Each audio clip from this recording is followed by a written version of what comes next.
పురాతన మూలాలు, ఆధునిక టెక్నాలజీ ఈ రెండిటికీ సంబంధమేంటి?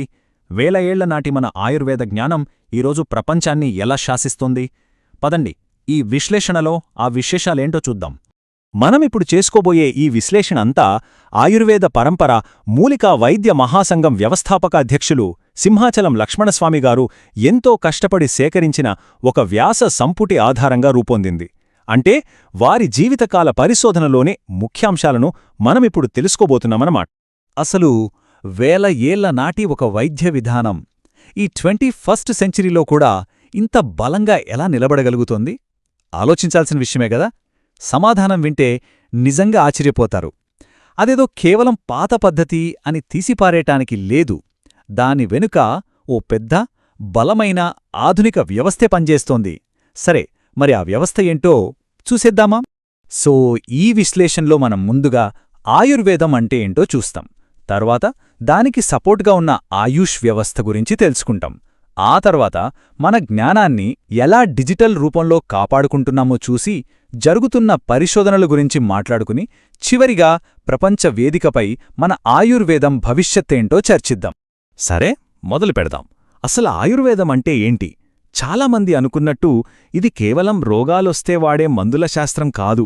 అంతకంటే చాలా పెద్దది.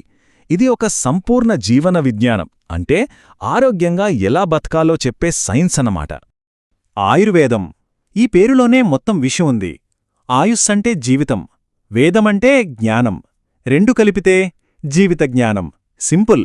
అందుకే దీన్ని ద నాలెడ్జ్ ఆఫ్ లైఫ్ అంటారు. కేవలం మందుల గురించి కాదు, లైఫ్ గురించిన నాలెడ్జ్ అనమాట. ఓకే, ఆయుర్వేదం బేసిక్స్ అర్థమయ్యాయి గదా? ఇప్పుడు మన విశ్లేషణలో అసలు విషయానికొద్దాం. ఈ పురాతన జ్ఞానాన్ని కాపాడటానికి, దాన్ని సైంటిఫిక్గా నిరూపించడానికి, ఇంకా ప్రోత్సహించడానికి మన ప్రభుత్వం ఎలాంటి ఆధునిక వ్యవస్థను నిర్మించిందో చూద్దాం. ఒక్కసారి ఈ నెంబర్ చూడండి. 5 లక్షలకు పైగా. వావ్! వీళ్ళందరూ రిజిస్టర్డ్ ఆయుష్ డాక్టర్లు. ఇది జస్ట్ ఒక నెంబర్ కాదు. మన దేశంలో ఆయుర్వేదం ఎంత లోతుగా వేళ్లూనుకుపోయిందో చెప్పడానికి ఇంతకంటే పెద్ద ఉదాహరణ అవసరం లేదు. ఇక ఇన్ఫ్రాస్ట్రక్చర్ విషయానికొస్తే చూడండి. దాదాపు 2000కు పైగా ఆయుష్ హాస్పిటల్స్, 20,000కు పైగా వెల్నెస్ సెంటర్లు, అంతేకాదు 400కు పైగా ఆయుర్వేద కాలేజీలు. ఇదంతా చూస్తుంటే అర్థమవుతుంది కదా, ఆయుర్వేదాన్ని ప్రతి ఒక్కరికి అందుబాటులోకి తీసుకురావడానికి ఎంత పెద్ద నెట్వర్క్ పనిచేస్తుందో. సరే, ఈ వ్యవస్థంతా బాగానే ఉంది. కాని వేల ఏళ్ల నాటి ఈ జ్ఞానాన్ని కాపాడుకోవడం కూడా అంతే ముఖ్యం కదా. దొంగతనం కాకుండా, తప్పుగా వాడకుండా మనవాళ్లు టెక్నాలజీతో ఎలా డిజిటల్ కోటలు కడుతున్నారో చూద్దాం రండి. దీంట్లో మొదటిది TKDL, అంటే ట్రెడిషనల్ నాలెడ్జ్ డిజిటల్ లైబ్రరీ. ఇది ఒక రకంగా మన ఆయుర్వేదానికి డిజిటల్ కవచం లాంటిదే. ఇందులో ఏకంగా 4.2 లక్షల మెడిసినల్ ఫార్ములాలను డిజిటలైజ్ చేశారు. ఎందుకో తెలుసా? మన పసుపుకి, వేపకి విదేశీ కంపెనీలు పేటెంట్లు వేయడానికి ప్రయత్నించినట్టు మన ఆయుర్వేద ఫార్ములాలను ఎవరూ దొంగిలించకుండా ఉండటానికి. ఇదొక తెలివైన ఎత్తుగడ. ఈ డిజిటల్ పరిరక్షణలో మరో 2 ముఖ్యమైన పోర్టల్స్ ఉన్నాయి. ఒకటి AMR, రెండోది SAHI. సింపుల్గా చెప్పాలంటే AMR పోర్టల్లో ప్రపంచవ్యాప్తంగా ఉన్న మన పురాతన పుస్తకాలు, తాళపత్ర గ్రంథాలు, ఇలాంటి లిఖిత జ్ఞానాన్ని డిజిటల్గా దాచిపెట్టారు. ఇక SAHI పోర్టలేమో ఒక డిజిటల్ మ్యూజియం లాంటిది. ఇందులో ఆయుర్వేదానికి సంబంధించిన పాత వస్తువులు, నాణేలు, శాసనాలు ఇలాంటివన్నీ ఉంటాయి. సో ఒకటి మన నాలెడ్జ్ని కాపాడితే ఇంకొకటి మన చరిత్రకు సాక్ష్యంగా నిలుస్తోంది.